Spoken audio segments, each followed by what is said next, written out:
सावरकर जी जब अंडमान से भारत आए तो यहाँ पर उन्हें महाराष्ट्र में रत्नागिरी में एक जगह पर स्थानबद्ध कर दिया गया था ताकि वे किसी भी प्रकार की गतिविधि में भाग ना ले पाए।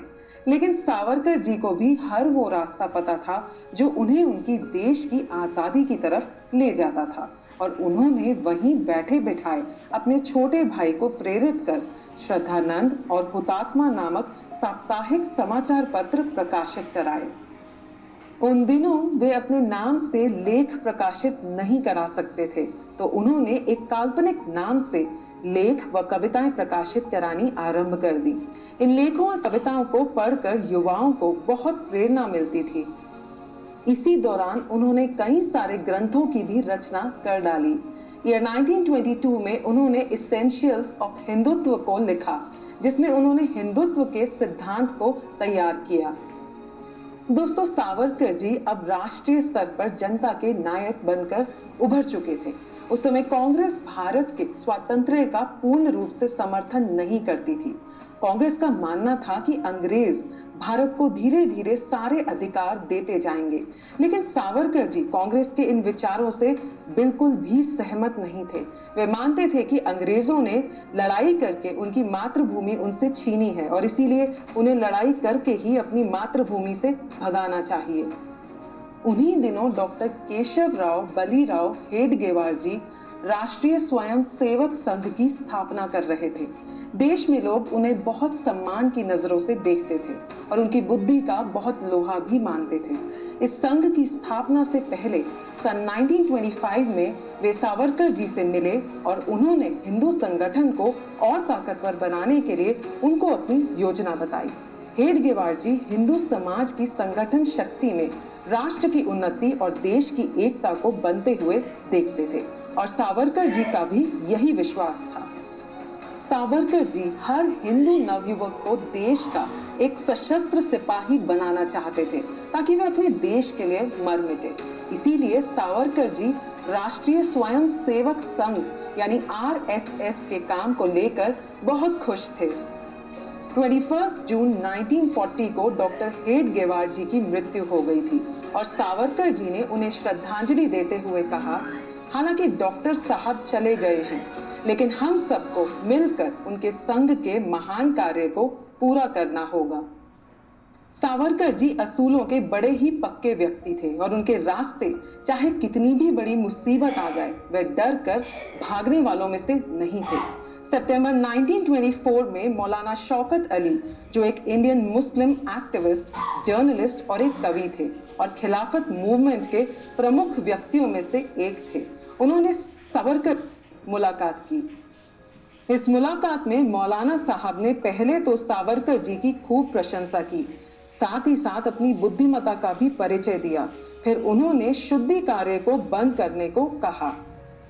इस पर सावरकर जी ने कहा कि अगर आप हिंदुओं का धर्म परिवर्तन करवाना बंद कर देंगे और खिलाफत मूवमेंट को रुकवा देंगे तो बाद में मैं भी अपने काम के बारे में कुछ सोच लूंगा।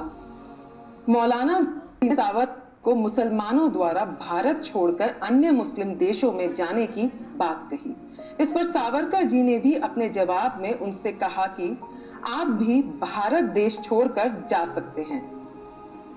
इस पर मौलाना जी ने सावरकर को धमकी देते हुए कहा कि मैं तुम्हारे साथ कुछ भी कर सकता हूं, और इस पर सावरकर जी ने छत्रपति शिवाजी महाराज का उदाहरण देते हुए कहा कि कैसे उन्होंने अफजल खान को ठिकाने लगा दिया था। इसके बाद मौलाना जी कुछ नहीं बोले। ईयर 1927 में महात्मा गांधी जी रत्नागिरी में जाकर सावरकर जी से मिले। इस समय तक वे कांग्रेस की विचारधारा के अहम पात्र बन चुके थे।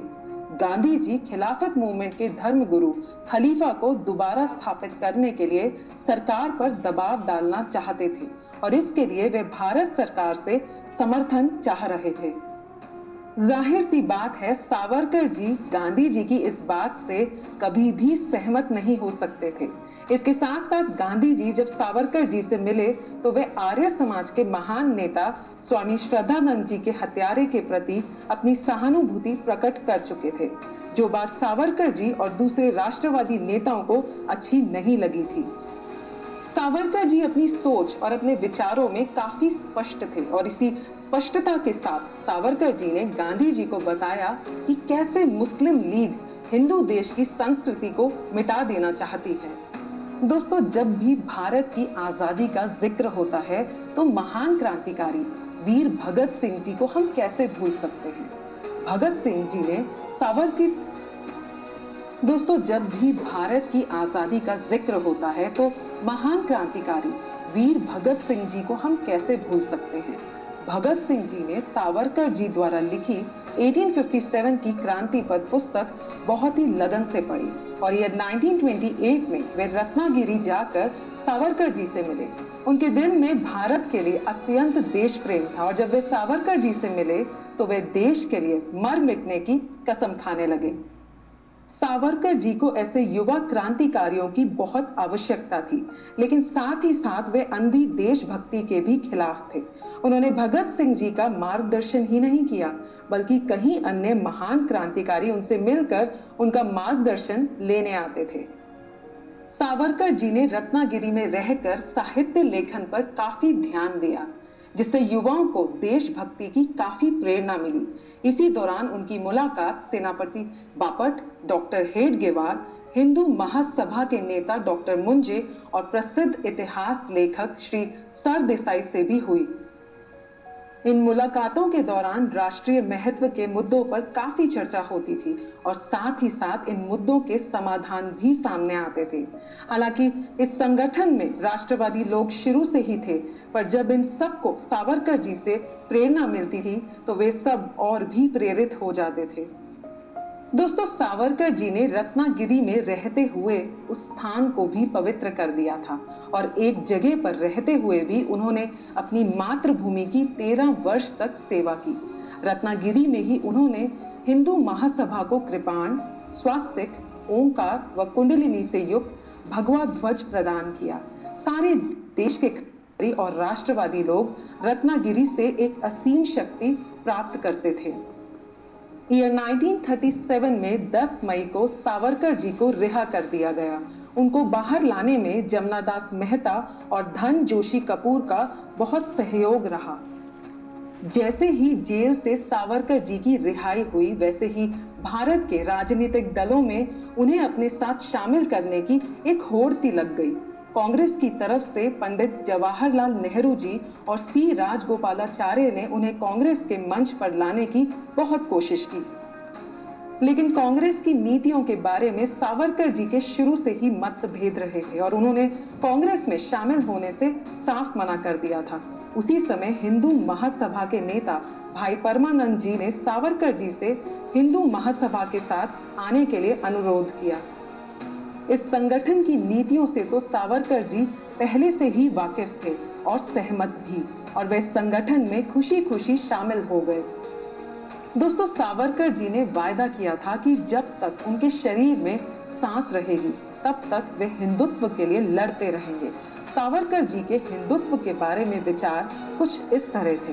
वह प्रत्येक व्यक्ति हिंदू कहे जाने योग्य है जो भारत देश को अपनी मातृभूमि, पितृभूमि और पुण्य भूमि मानता है और उसके प्रति प्यार और भक्ति भावना रखता है।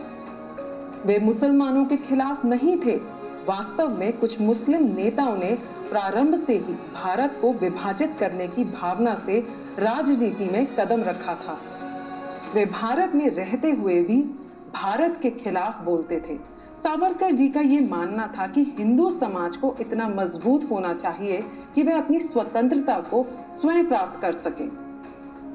इसी दौरान सावरकर जी ने कई ऐतिहासिक नगरों की यात्रा की और अपने भाषणों के माध्यम से उन्होंने लोगों को उन नगरों की ऐतिहासिकता का बोध कराया। इन नगरों में कानपुर, लखनऊ, फैजाबाद आदि प्रमुख थे। इसके बाद वे आगरा पहुंचे, जहां उन्होंने शिवाजी महाराज की औरंगजेब से हुई भेंट के स्थान को देखा। फिर लाहौर जाकर पंजाब केसरी लाला लाजपत राय की प्रतिमा पर फूल मालाएं चढ़ाईं, अमृतसर के गोल्डन टेम्पल के दर्शन किए। उसके बाद अजमेर, ग्वालियर, जोधपुर आदि का दौरा करते हुए वे सिंध चले गए। दोस्तों, सावरकर जी ने बचपन में 1857 के महान क्रांतिकारियों के स्थलों को देखने का सपना देखा था, जो सही मायने में अब जाकर पूरा हो रहा था। इसी दौरान वे मेरठ भी गए थे, जो उन दिनों क्रांति का गढ़ था। मेरठ में उन पर मुस्लिम लीग और अंग्रेजों ने मिलकर हमला भी करवाया, जिसमें कई लोग मारे गए, लेकिन दुश्मन सावरकर जी का बाल भी बांका नहीं कर सके। दोस्तों, आने वाले समय में सावरकर जी ने हिंदू महासभा में रहकर भारतीय राजनीति में एक बहुत ही अहम भूमिका निभाई और हैदराबाद आंदोलन जैसी बहुत कठिन परिस्थितियों का डट कर सामना किया। कैसे किया होगा उन्होंने इन परिस्थितियों का सामना, जानने के लिए बने रहिए मेरे साथ आजादी के इस सफर पर।